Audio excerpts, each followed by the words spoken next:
tudo bom? Quinto ano, como é que vocês estão? Espero que estejam super bem. Eu sou a professora Anaíses, professora do Centro Educacional Jorge Alberto, sou professora do quarto e quinto ano e estou aqui hoje para mais uma aula de ciências.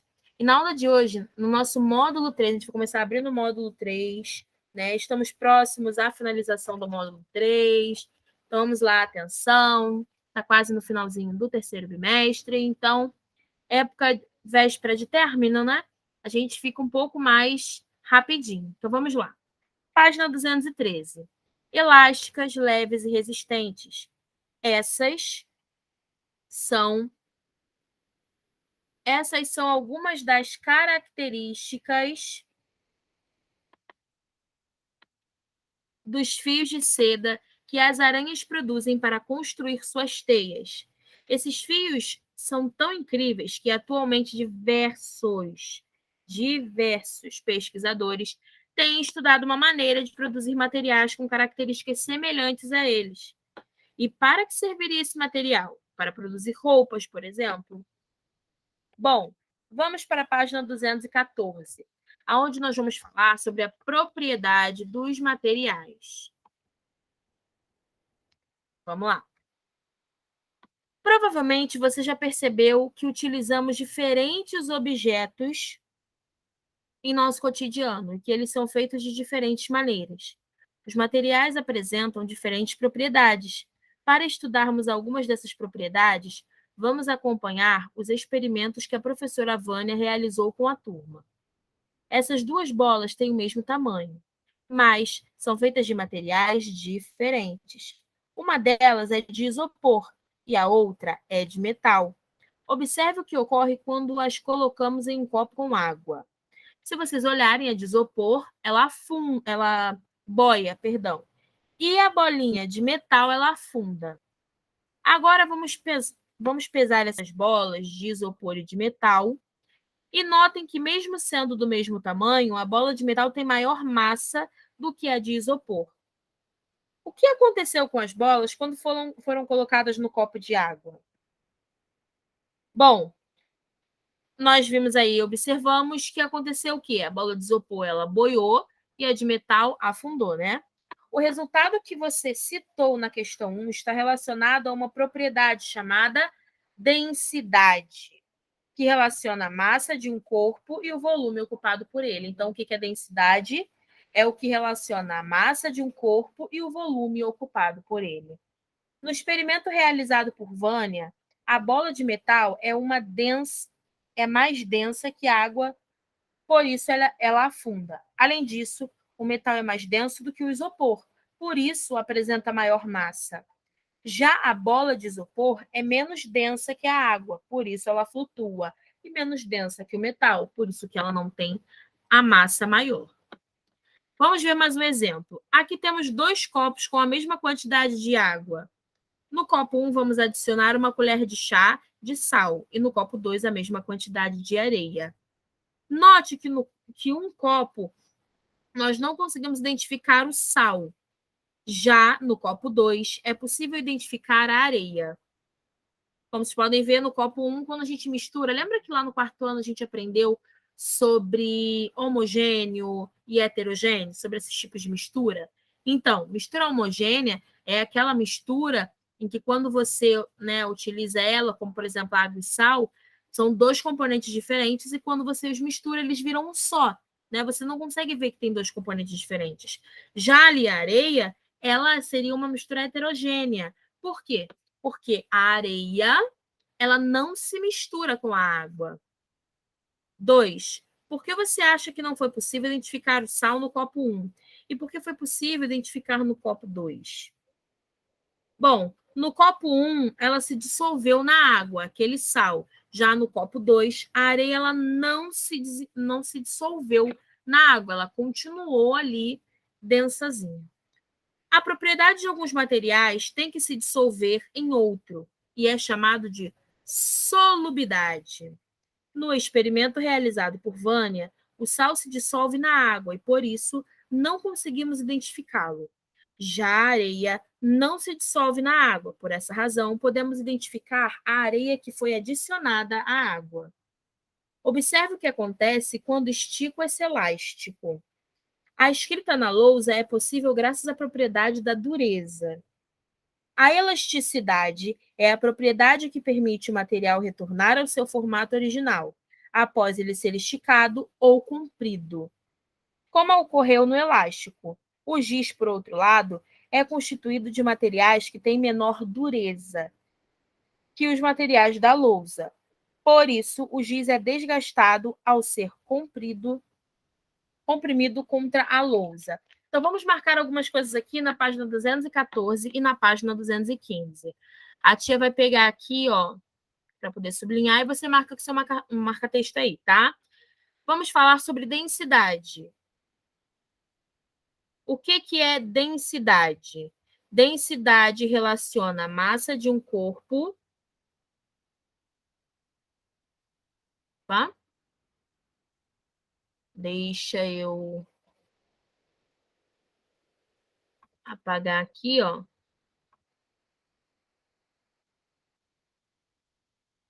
Vamos lá. Agora sim. Ela relaciona a massa de um corpo ocupado por ele. Então, densidade relaciona a massa de um corpo e o volume ocupado por ele. Aí nós vimos também sobre solubilidade.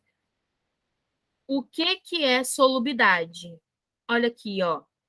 A propriedade que alguns materiais têm que se desenvolver em outro é chamada de solubilidade. No experimento realizado por Vânia, o sal se dissolve na água e por isso não conseguimos identificá-lo. Já a areia não dissolve. Por essa razão, podemos identificar a areia que já foi adicionada à água. Lemos isso. Então, já vimos aqui densidade, solubilidade. Vamos à elasticidade. A elasticidade é a propriedade que permite o material retornar ao seu formato original após ser esticado ou comprimido. O giz, por outro lado, é constituído de materiais que têm menor dureza. Por isso, o giz é desgastado ao ser comprimido contra a lousa. Então, ó, é constituído de materiais que têm menor dureza. Aí você bota assim, desgastado ao ser comprimido, porque assim você vai lembrar e entender direitinho o que é dureza. Vamos agora para 216. Página 216. Os materiais também podem apresentar as propriedades de condutibilidade térmica. Os materiais, por exemplo, são materiais que conduzem calor com maior facilidade e, por isso, são chamados de condutores de calor. Você vai marcar tudo isso aí também. Já vai botar aqui para você. Vai ver aqui os materiais e vai até condutores de calor, tá?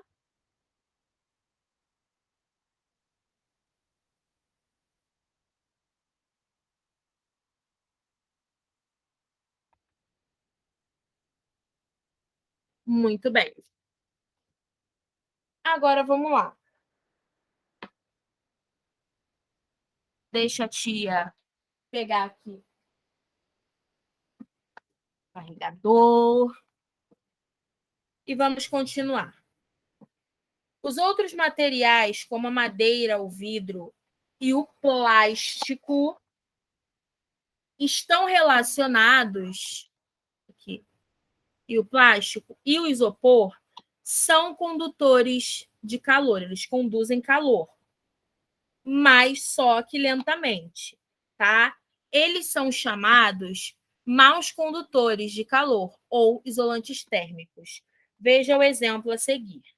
Aí no exemplo a seguir a gente tem uma panela, tá? É uma panela antiaderente, no caso, né, que geralmente é feita de metal, como alumínio, e recebe o calor proveniente.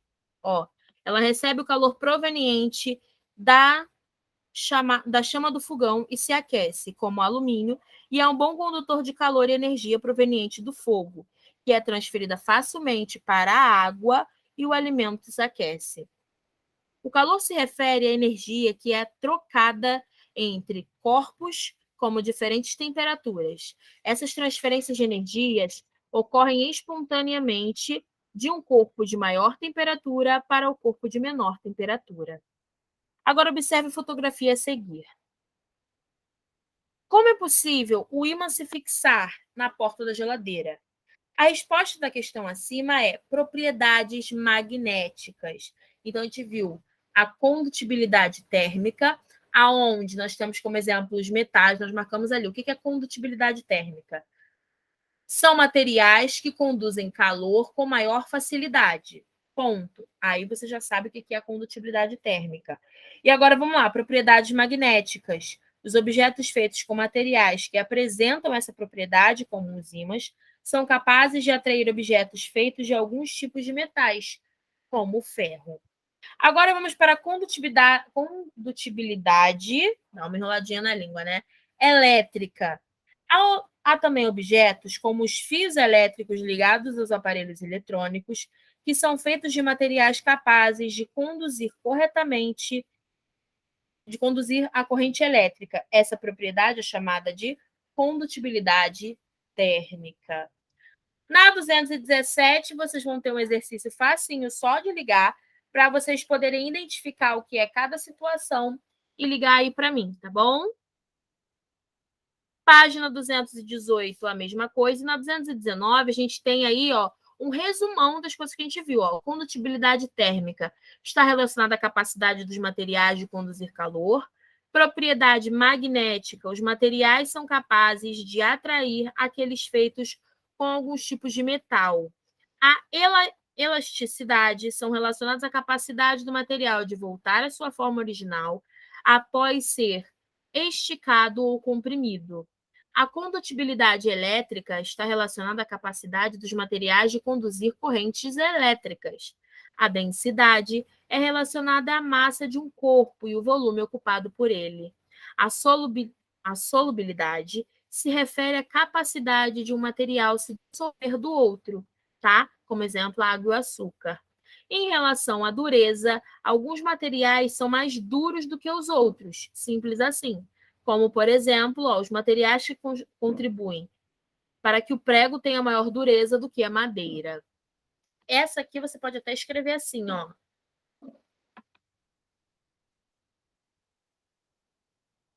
Página de revisão. Você pode usar essa página aqui para você até dar uma bela de uma revisada para a prova, tá? Vamos agora, então, para a página 120. Na página 120, nós vamos começar a falar sobre eletricidade. Então, ó, vamos lá. Prestem bastante atenção. Antes da descoberta da eletricidade, o dia a dia das pessoas era muito diferente do atual. Tarefas que hoje realizamos com certa facilidade demandam mais esforço para serem realizadas. No entanto, a eletricidade não está associada somente às tarefas que realizamos. Ela também está presente em diversos fenômenos naturais. Vamos agora para a próxima página, a página 222. A eletricidade do nosso cotidiano. Pense em todas as atividades que você realiza em um dia e que utilizam a energia elétrica. Agora imagine e descreva como seria realizá-las com o uso da energia elétrica. A energia elétrica está presente em diversas situações do nosso cotidiano, veja a seguir. Temos aí alguns exemplos de onde nós encontramos a energia elétrica no nosso cotidiano. Temos aí um hospital, aonde muitos serviços essenciais, como os realizados em hospital, também necessitam da energia elétrica. Um hospital possui diversos equipamentos que funcionam com energia elétrica. Ao acendermos uma lâmpada elétrica, ou assistirmos à televisão, ao aquecermos um alimento no forno micro-ondas, ou ao utilizarmos o computador, estamos utilizando a energia elétrica. Mesmo quando utilizamos aparelhos que funcionam com pilhas e baterias, como telefone celular, relógio de pulso e controle remoto, estamos utilizando a energia elétrica, até porque para a gente utilizar o celular, a gente precisa da energia elétrica para carregar. E ele fica com aquela carga de energia dentro dele para que a gente possa usar durante o dia. Não é apenas o funcionamento dos aparelhos eletrônicos que depende da energia elétrica, não. A fabricação desses aparelhos e de diversos outros produtos industriais também depende desse tipo de energia. Vamos agora a 223. A eletricidade também está presente em alguns fenômenos naturais, como os raios. Você já viu algum fenômeno desse? Algum raio? Já viu alguma coisa assim? Eu já vi. Quando está um dia de bastante chuva, já vi várias vezes, né? O raio assim no céu. Esses fenômenos são descargas elétricas na atmosfera terrestre que resultam em um clarão, conhecido como relâmpago, e em um ruído característico, conhecido como trovão. Os raios podem causar incêndios em ambientes naturais e urbanos, danificar equipamentos elétricos e causar ferimentos e a morte aos seres vivos. São muito perigosos, né? Em um resumão, assim. Para evitar alguns desses problemas, utiliza-se um equipamento conhecido como para-raios, que geralmente é instalado no alto de algumas construções. Aí nessa imagem a gente está vendo um para-raio instalado no telhado de um edifício. Essa haste metálica do para-raio atrai a descarga elétrica e conduz ao solo, protegendo assim as construções e os seres vivos. A ocorrência dos raios está relacionada ao processo chamado embolou. Eletrização. Realize a atividade prática a seguir. Pique uma folha de papel em pequenos pedaços. Esfregue a caneta plástica várias vezes em seu cabelo. Aproxime a caneta dos pedaços de papel e observe o que ocorre. A tia tem aqui um pedaço de papel, mas eu não sei, ó, vou pegar aqui um pedaço de papel. Vamos tentar fazer essa experiência aqui agora. Vamos ver se funciona. Né? Ficar bem pequenininho para não ter erro. Peguei só um pedaço do papel. Olha só. Agora deixa eu te ver se eu acho uma caneta aqui. Eu não tô com nenhuma por perto, né? Eu tenho uma aqui. Prontinho. Caneta. E agora vamos lá. Piquei bem pouquinho em papel, tá? Ó, bem pouquinho em papel, tá aqui. Aí você vai esfregar bastante, ó, no seu cabelo. Ficar toda descabelada, mas tudo bem. Oh, Deus. Vamos ver. É, a tia só ficou descabelada. Eu acho que tem que esfregar por mais tempo. Então, gente, ó, depois a gente tenta essa experiência de novo. Tenta ir na sua casa, esfrega bastante caneta no seu cabelo e vê o que acontece. Eu já fiz essa experiência há um tempo atrás, porém eu usei bexiga, tá? Funcionou muito bem. Que foi esfregando, né, a bexiga no cabelo e depois eu peguei um saco plástico e ela foi atraindo com eletricidade esse saco plástico. O fenômeno que você observou nesta atividade está relacionado ao processo de eletrização por atrito. Página 224. Nosso corpo também pode realizar. Opa, agora sim. Nosso corpo também pode se eletrizar por causa do atrito de nossas roupas com os materiais. Essa eletrização pode ser percebida quando tocamos em objetos metálicos ou outras pessoas e levamos um pequeno choque elétrico. Um grande exemplo é, por exemplo, no parquinho. Se você for esfregando o seu pé, né, no chão da areia, da terra, não é terra, do mato sintético do parquinho, e você tocar em alguma criança que escorrega no escorrego, você vai levar um choque. E ela também, né? É uma eletrização por atrito. Isso acontece aí na escola, às vezes, né? Que a gente anda, ao invés de levantar o pé, né? A gente esfrega o pé no chão assim e acaba acontecendo isso. Vamos lá. Você explica a eletrização que ocorreu na atividade prática? O processo de eletrização é conhecido como desde o século. Que século é esse?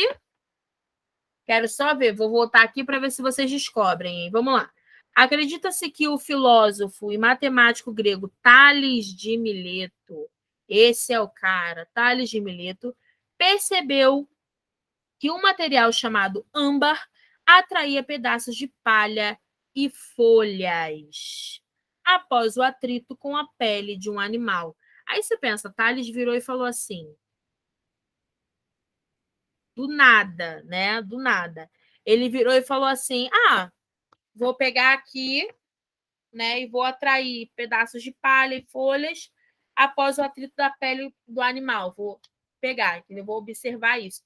Ele olhou um animal, gente, e ele percebeu um exemplo de seus cavalos, tá? Ele não virou e falou: vou pegar aqui uma palha, vou jogar no cavalo. Não, não é isso. Se você olhar, assim, quando você tiver a oportunidade de visitar fazendinhas, essas coisas, você vai ver que geralmente esses animais, como cavalos, que são um grande exemplo, ficam com esse material preso na pele, né?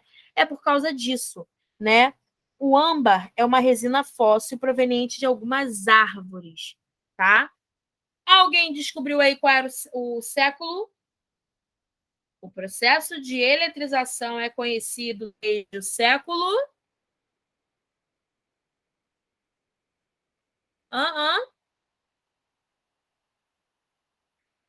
VI, ou seja, século 6. Muito bem. Então, gente, é um número romano, né? Século 6, VI antes de Cristo, né? Ou seja, século 6 antes de Cristo. Página 225, vocês vão ter alguns exercícios para fazer. E vamos para 26. Vamos acabar hoje só na 228. Vamos lá. Geradores elétricos. Marcos possui relógio a pilha que deixa ao lado da cama. Em certo dia, ele acordou atrasado para o trabalho, pois o relógio parou de funcionar enquanto ele dormia. O que Marcos deve fazer para que o relógio volte a funcionar? Ele deve substituir a pilha, né, que descarregou, que ficou ruim, por outra. Você já passou por alguma situação em que o equipamento parou de funcionar porque as pilhas estavam descarregadas? Provavelmente, né? A energia elétrica que utilizamos diariamente é fornecida por geradores elétricos. As pilhas e as baterias são exemplos de geradores elétricos. No interior delas ocorrem reações químicas que agem e geram a energia elétrica. Atualmente, existem vários modelos de pilhas e de baterias fabricados de acordo com as necessidades de cada aparelho elétrico. Veja a fotografia ao lado alguns modelos de pilhas e de baterias, né? São vários, de vários tamanhos, de diferentes jeitos, todos eles gerando energia elétrica. Página 227. A energia elétrica utilizada em uma cidade é gerada por usinas elétricas, nas quais existem geradores elétricos. Então, vamos lá. A energia que utilizamos diariamente fornecida por geradores elétricos. Já marca isso aí, na página 226. O que houve aqui? Não sei, né? Tá, porque eu marquei sem querer outra coisa. Vamos lá. Agora sim.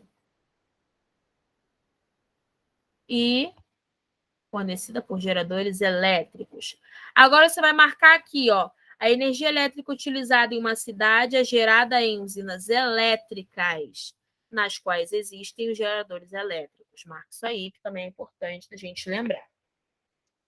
Nessas usinas, os geradores elétricos transformam outros tipos de energia, como a solar, a mecânica e a térmica, em energia elétrica. Um gerador elétrico pode ser acionado pelo movimento da água, por ventos, por vapor de água, pela energia solar, entre outros recursos. Os principais tipos de usinas elétricas no Brasil são usinas hidrelétricas, usinas termoelétricas, usinas eólicas, usinas termonuclear e usina solar. Então, marca isso daqui para mim, ó. De principais tipos de usinas até usina solar. Marca isso aí para mim. Página 228. E aí a gente vai finalizar aqui, né? Vendo que nós temos aqui uma explicação na 228 e 229 sobre essas usinas elétricas, né? A gente tem uma explicação sobre o que é cada uma. A usina termoelétrica é onde é gerada pela queima de combustíveis fósseis a nossa energia. Na usina hidrelétrica, a energia é gerada através da água, né, de rios, águas, mares. A usina termonuclear é uma energia gerada com base na energia térmica liberada em reações nucleares, ou seja, através de tipo urânio, materiais como urânios e assim por diante, né? E temos a eólica, que é quando você via lá aquele grande ventilador gigante, assim, em algumas partes do Brasil, você falava, caramba, deve ser muito calor. Não, peraí, calma, não é calor, não.